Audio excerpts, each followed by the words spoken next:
how to use technology. So those of you looking for effective governance and how to advance democracy, there's a model. Go and consult Bad Black. And don't feel shy to learn from anyone. These people teach us all sorts of lessons. The biggest guy on TikTok is an African Senegalese who says nothing. So, what I'm challenging Josephine here is for people to deconstruct their thinking and their stereotypes about technology. And that if you're going to advance civic engagement, if you're going to advance the agenda, you're going to have to be as unconventional as the process of technology development and growth is happening. You're not going to transfer, like my good friend Winnie, from being a member of parliament and take being a member of parliament to TikTok. TikTok is not a parliament. Okay? So please, that's my point, that we may be obsessed with these technologies. It's good to know them and how they work, but the most important thing for you guys is work out how does it serve the cause that you are advancing, and then go ahead and use it. And do not fear to learn from those who you think either know nothing or are lower than you. They have a fantastic... In fact, I want to challenge... where's Abbas? Abbas, I want to challenge you. The next social media convention, your keynote speaker should be Bad Black. Thank you, Kamshenga. So before I go back to the guys that are joining us online, on the screen, for those of us who are joining us online, you can see the QR code. It keeps coming up on the screen. It's for registration for the 3 workshops, so people can scan and register. We're going to have 3 workshops today, so if you register, you'll be able to access them. And we can only accommodate 30 people in each of those at a go, so you can only attend 1 workshop. I'm going to go back to Alex. I hope our connectivity has stabilized a bit. Alex, would you like to give us a very recent example of how people can assume their own responsibility to fight against a malicious actor? I will be glad to do it. Actually, I have a really good example from current events, but I think I want not being so focused on technologies, because probably I will be repetitive today, but still, there is a nice example from Ukrainian history. Ukrainian national, it's easier for me to talk from this perspective. Ukraine has like 3,5 revolutions in 3 decades. One can call it revolution, uprising, one call it like broad national protest movement. It's not that important. It was a really, really broad protest movement that was against the current power. In the year 1991, it was against Soviet Union for Ukraine to be an independent state. In the year 2001, it was against the president of media freedom because a famous Ukrainian journalist was killed. In the year 2004, it was about rigged elections. In the year 2013, it was about really bad decision of the current president that decided to neglect the popular opinion and didn't sign an agreement with the European Union. So the reasons were different. The media people were using were even more different. 91, it was the time of old good radio and TV screen that you have to kick to make them work. In year 2004, it was about first websites that were like really, there were no talk about artificial intelligence. You were happy when you have internet connection and can read them. In year 2014, it was the age of social media, Twitter, Facebook, you name it. but the outcome was the same.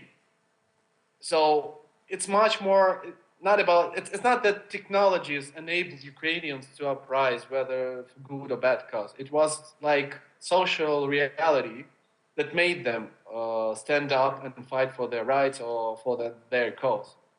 And I really believe that in this way, new technologies, they can somehow work like this enlargement glass. We can see our society better. It can, we can see it flaws and good sides much better.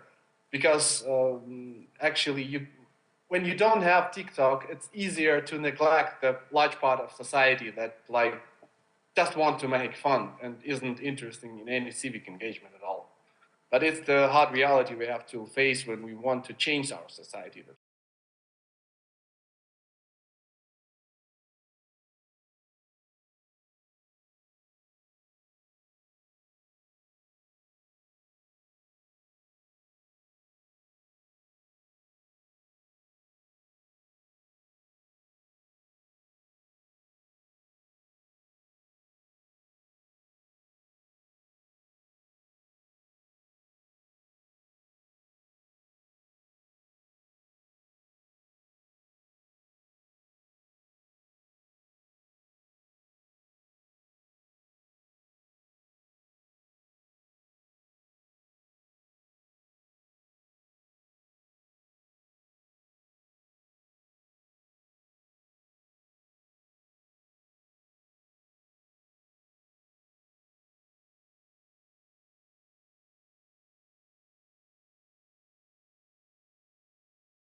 social media army taking on Putin, one meme at a time, and it's quite an interesting read.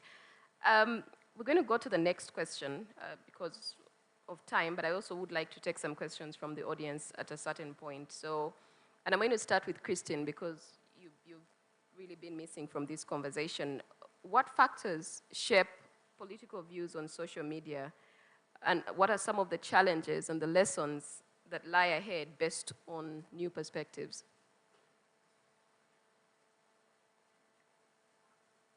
So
so I think there are basically two things.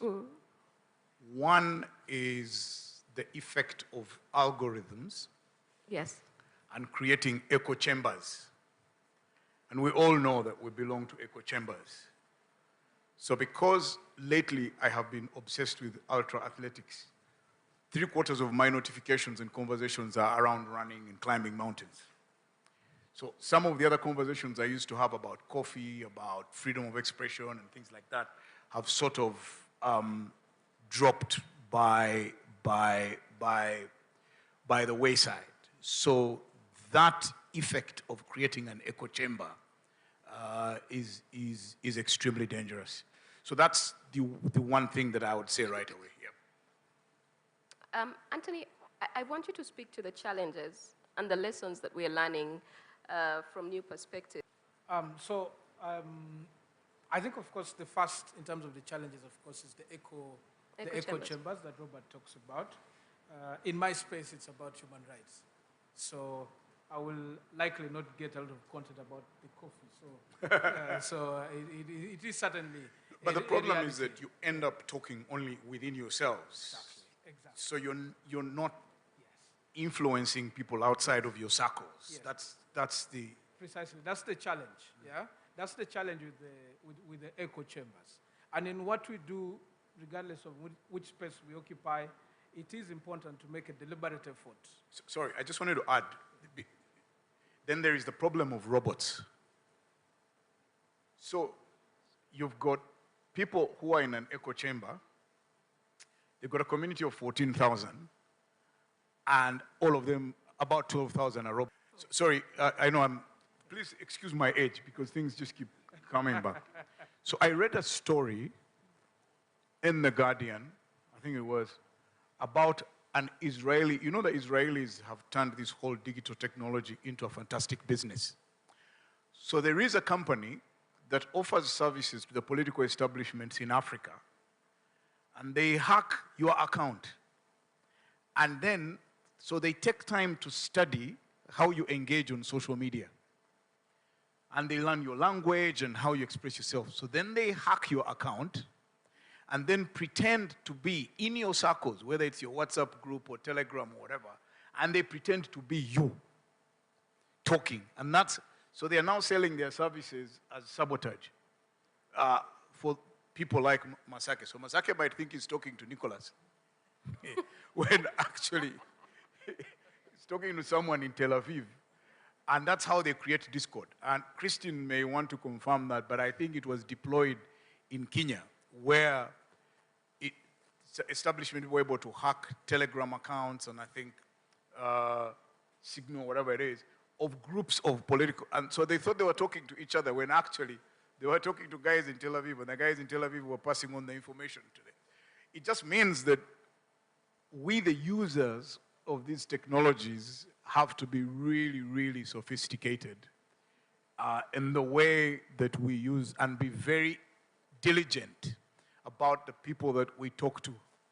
So for instance, if I talk to you, Josephine, on Telegram, whatever it is, what I'll then do is go back on WhatsApp and check, was I actually talking to you? Just to confirm that you're the one I was talking to. So those are the risks that I just wanted to point out. All right. Thanks, Robert.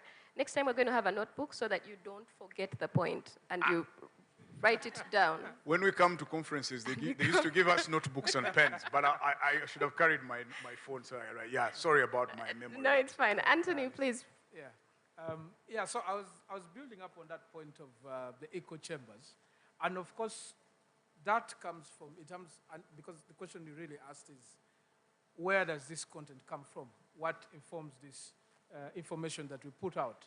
So for me, from my understanding, I think really it goes back to our beliefs, our bias, sometimes the prejudices, the things that we really believe, essentially our opinions on where we are at.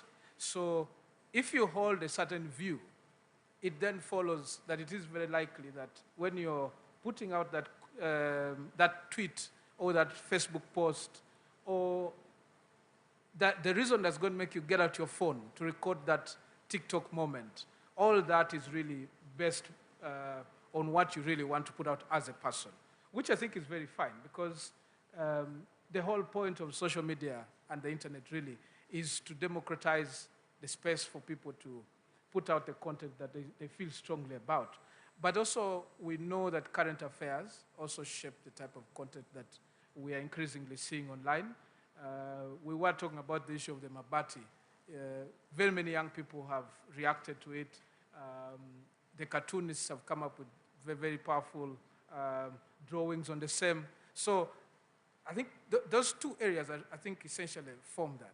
In terms of the challenges beyond the echo chambers and all, I think that there is a concern, and that's the point that Robert, I think, was trying to raise, the issue of digital safety and security. I think is emerging as a key challenge, and he has just talked about one also. I mean, it's interesting that he mentioned Israel. We also know about the NSO and the Pegasus. Exactly, NSO, exactly. So these are applications that are created to infiltrate your phone without you having to click anything. So they essentially are able to plant it on your phone in one way or another. And once they do that, what happens is they don't need your password, they don't need anything. They essentially see everything. They even see as you type. Before you even hit send, they see in real time what you're doing on your phone. If you receive a text message, they're able to read it as you read it. If it is an email, they're able to see it. Essentially, they clone your phone, and they have a copy of it. And whatever you're doing on your gadget, they are seeing exactly the same data side. And we know Pegasus has been deployed here in Uganda. And the worry, of course, now is what is happening. When we go silent, it doesn't mean that all these things go away. And so the issues of digital safety awareness are extremely crucial. And I think that it is an area that we need to do a lot more in to try and raise that awareness so that we can get at a better place for secure communications. Thank you, Anthony. There was a clip that was going around on WhatsApp. I don't know if you saw it, about how easy it is to get into your phone if you're using public charging systems. Did anybody see that clip? You saw it, somebody, right? So you just plug in and somebody has access to everything, your bank account details, the last picture you're going to take or something.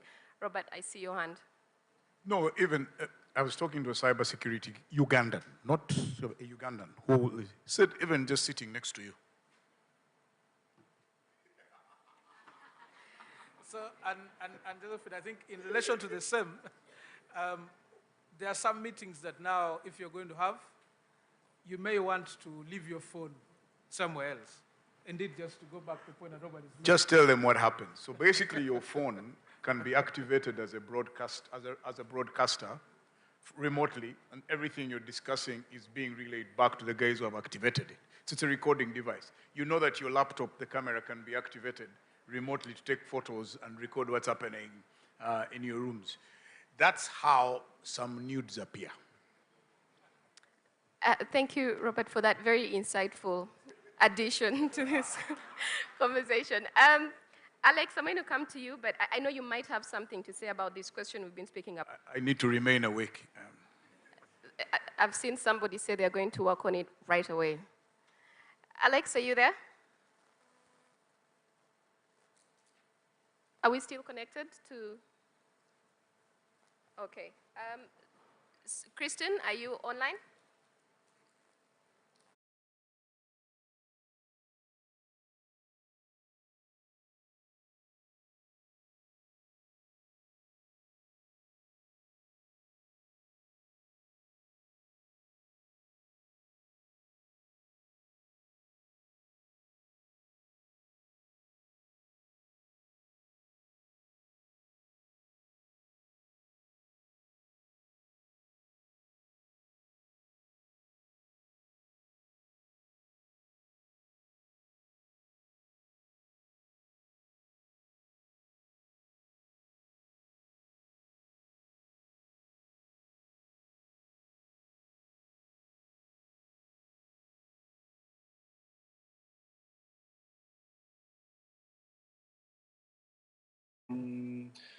Transparent algorithms. If you're So regulating the tools we are using in the media sphere and online in a way that is, so